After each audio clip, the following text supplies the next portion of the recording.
आज हिंदू को केवल केजरीवाल याद है, हिंदू को केवल राहुल गांधी याद है, मोदी और योगी याद है।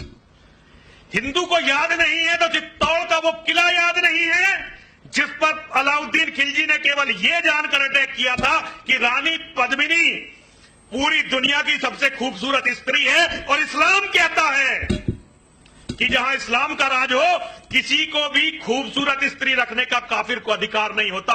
ये इस्लाम कहता है, उनकी हदीसें कहती हैं। मैं चुनौती दे सकता हूं, जो कहता हो नहीं कहती, आओ किताब लेकर बैठते हैं, उस पर बहस करते हैं। अलाउद्दीन खिलजी अटैक करता है 5 लाख लोगों को लेकर, जिनमें केवल 20,000 मुसलमान थे। 4,80,000 ऐसे हिंदू थे जिन्हें अपने धर्म का ज्ञान ही नहीं था, जिन्हें यह पता नहीं था कि इस्लाम क्या है और हमारा धर्म क्या है, सनातन धर्म क्या है। ऐसे कीड़े आज भी इस धरती पर बहुत सारे रेंग रहे हैं। मैं केवल अंतिम दिन की कहानी आपको सुनाना चाहता हूं। जब चित्तौड़ के राजपूतों को यह लग गया कि अब हम रानी की रक्षा नहीं कर सकते, तो उन्होंने रानी पद्मिनी को अपनी सभा में बुलाया। उन्होंने महारानी से कहा, महारानी मां, हम अब आपकी रक्षा करने में सक्षम नहीं हैं, हम लोग कल जाएंगे और सारे लड़कर मर जाएंगे, आप अपना निर्णय बताइए कि आप क्या करने वाली हैं। रानी पद्मिनी ने कहा, सबसे पहले तो वो कौम फूंकने लायक है जो अपनी बहन बेटियों के स्वाभिमान की रक्षा नहीं कर सकती, उनकी आन नहीं बचा सकती। उसके बाद उन्होंने आदेश दिया कि मेरे लिए तो एक काम करा जाए, एक बड़ा हवन कुंड बनाया जाए। यदि आज तुम में इतनी हिम्मत नहीं है कि तुम मेरी आबरू बचा सको, मेरी आबरू की रक्षा कर सको, तो मैं अपने आप को अग्निदेव को समर्पित कर दूंगी और वो मेरी आबरू की रक्षा करेंगे, वो मेरे स्वाभिमान की रक्षा करेंगे। कुंड था बहुत बड़ा, 40 फुट गहरा और बहुत बड़े क्षेत्र में फैला हुआ कुंड था।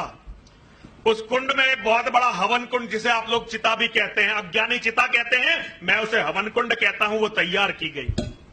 सारी दुनिया जानती है कि जब रानी पद्मिनी उस चिता की तरफ, उस हवन कुंड की तरफ गई, तो किसी को उसमें तिल्ली दिखाने की जरूरत नहीं पड़ी, माचिस दिखाने की, आग दिखाने की जरूरत नहीं पड़ी। सती का इतना तेज था कि अग्निदेव स्वयं प्रकट हुए। रानी पद्मिनी उस चिता में चली गई। उनके जाने के बाद नंबर आया उन औरतों का जो बूढ़ी थी। सारी बूढ़ी औरतें उस चिता में चली गईं। बूढ़ी औरतों के बाद जवान औरतों का नंबर आया, जो विधवा हो चुकी थी, वो उस चिता में चली गईं। विधवाओं के बाद नंबर आया सुहागन औरतों का। सारी सुहागन औरतें उस चिता में चली गईं। उसके बाद नंबर आया कुंवारी लड़कियों का, कोई 13 साल की, कोई 14 साल की, कोई 11 साल की। वो सारी बच्चियां उस चिता में चली गईं। और जब वो सब उस चिता में चली गईं, तो अब उन बच्चों का नंबर आया जो अपने पैरों पर नहीं चल सकते थे। कोई 6 महीने का था, बेटे भी थे, उनमें बेटियां भी थी। मुझे समझ में नहीं आया ये कौम इतनी कायर कैसे हो गई कि आज हम सच को सच बोलने में डरने लगे। लेकिन सत्य तो ये है कि इस देश में एक बार नहीं, 2 बार नहीं, 3 बार नहीं, हजारों बार ऐसा हुआ जब पिताओं ने, भाइयों ने, दादाओं ने, चाचाओं ने, ताऊओं ने अपने बच्चों को अपने हाथ से चिता में फेंका। कोई 3 महीने का है, कोई 6 महीने का है, कोई 9 महीने का है, कोई साल भर का है। वो चल नहीं सकते थे, अपनी मर्जी से चिता तक नहीं जा सकते थे। उन सबको चिता में फेंका गया और उन्हें चिता में फेंकने के बाद सारे राजपूत इकट्ठे हुए। मेरी अपनी भी एक बेटी है, शुभम बेटा। मैं कभी कभी कल्पना करता हूं, मुझे कभी पता चलता मेरी बेटी को चोट लग गई। मैं बहुत कम मिलता हूं अपनी बेटी से, लेकिन जब मुझे पता चलता है मेरी बेटी के कहीं चोट लग गई, तो मुझे ऐसा लगता है जैसे किसी ने मेरे दिल को पकड़कर निचोड़ दिया हो। एक बार मेरी बेटी को जब बहुत छोटी सी थी, उसकी मां की गलती से एक माचिस की तिल्ली छू गई थी और मैंने उसकी मां को बहुत जोर से थप्पड़ मार दिया था। मैं उसके लिए क्षमा, मतलब मुझे अच्छा, आज कहने में अच्छा नहीं लगता, लेकिन मुझे लगा कि मेरी बच्ची को आग छू कैसे सकती है। अगर हम अपनी बच्ची को आग छूने में इतने परेशान हैं, तो हम उन बच्चों को क्या भूल जाते हैं जिन्हें पिछले 800 साल तक केवल इसलिए चिताओं में जाना पड़ा कि इस देश में गुलामी थी, और गुलामी भी उन राक्षसों की थी जो अपने सिवा किसी को व्यक्ति मानते नहीं थे, आदमी मानते ही नहीं थे। जो बच्चे बता रहे थे, मैंने वास्तव में इन बच्चों को बताया ये वस्त्र कौन से वस्त्र हैं। जब रानी पद्मिनी का रानी पद्मिनी का जौहर हो गया तो सारे राजपूत इकट्ठे हुए, जितने भी उस गढ़ में बचे हुए थे। उन्होंने खूब सारी शराब वहां लाकर रखी, खूब सारा मांस, क्योंकि राजपूत शराब भी पीते थे, मांस भी खाते थे। इतिहास से हम भाग नहीं सकते। योद्धाओं का भक्षण अलग था, हम सन्यासियों का, संतों का, ब्राह्मणों का खाने का तरीका अलग था। और जो भी वो खा सकते थे सब कुछ उन्होंने खाया। खाने के बाद पूरे चित्तौड़गढ़ में जितने भी कुएं थे सबको मिट्टी से भर दिया ताकि एक बूंद भी पानी ना बचे। चित्तौड़गढ़ में जितना भी अन्न बचा सबको जला दिया, पूरे चित्तौड़गढ़ को आग लगा दी।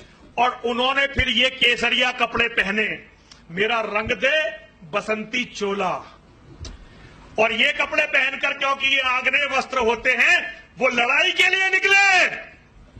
और इतिहास जानता है, मुट्ठी भर लोग जो गिनती में 1000 भी नहीं थे, उन्होंने लगभग 1.5 लाख शत्रुओं को गाजर मूली की तरह काट डाला।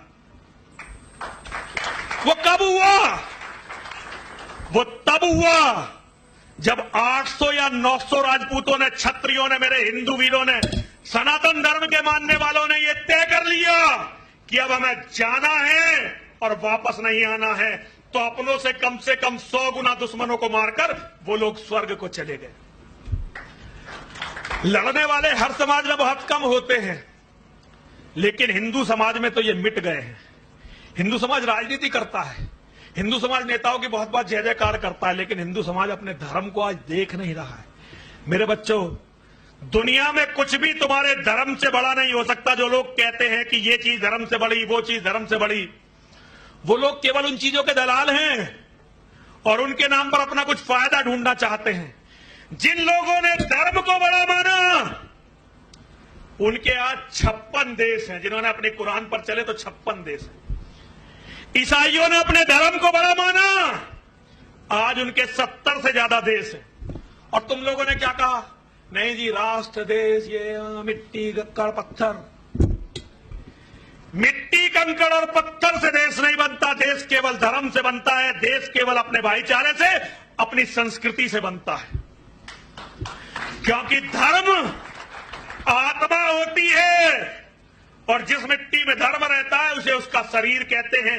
आत्मा निकल गई तो शरीर केवल गंदगी मात्र है, उसमें कुछ नहीं होता। उसे रखोगे तो उसमें कीड़े पड़ जाएंगे और बीमारियां फैल जाएंगी। मेरे बच्चों, धर्म को बचाओ। और एक अंतिम बात,